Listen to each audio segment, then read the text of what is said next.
সবার খুব রাগ না এই মেয়েটার উপরে। জোনাকির সাথে ধ্রুবর বিয়ে আমি কেন দিয়েছি, কেন তাদের আমি সরস্বতী পুজো করবার অনুমতি দিয়েছি? শোনো, আমি বলছি, আমি যা করেছি সেটা বেশ করেছি।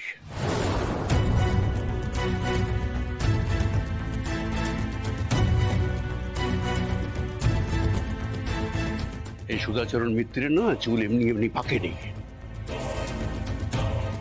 এই মিত্রের বাড়ির হাল ধরার কাণ্ডারি হচ্ছে জোনাকি, সেটা আমি এতদিনে বুঝতে পেরেছি। তাই আমি ওকে এতগুলো দায়িত্বটা দিয়েছি।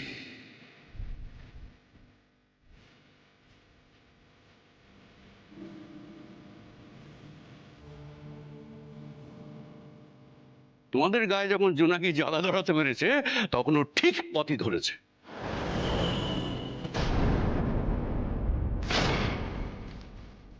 বাহ বাহ বাহ বাহ বাহ। তোমার কথা শুনে তো মনে হচ্ছে এখন থেকে এই বাড়িতে জোনাকি বিশ্বাস যা বলবে সেটাই হবে।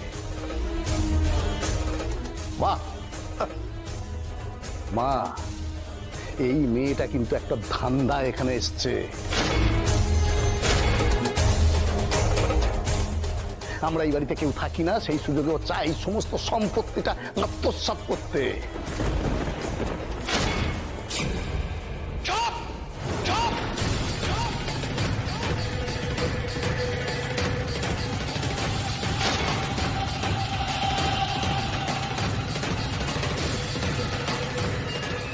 এই জোনাকি যদি সম্পত্তির জন্য এসেও থাকে, তোমরা কিসের জন্য এসেছো?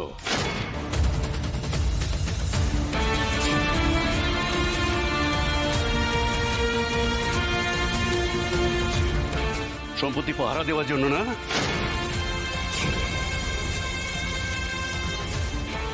সেই ঘুরে ফিরে স্বার্থর বাইরে তোমরা এক চুলো ভাবতে পেরেছো? স্বার্থ ছাড়া বাবা মায়ের একবারও খোঁজ নিয়েছো?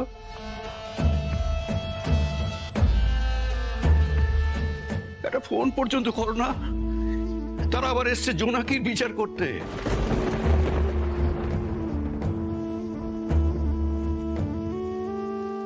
শোনো, আমি একটা স্পষ্ট কথা বলে দিচ্ছি, এ বাড়িতে স্বার্থ ছাড়া যদি কেউ আসতে পারো আসবে, নাহলে কারো মুখ আমি দেখতে চাই না।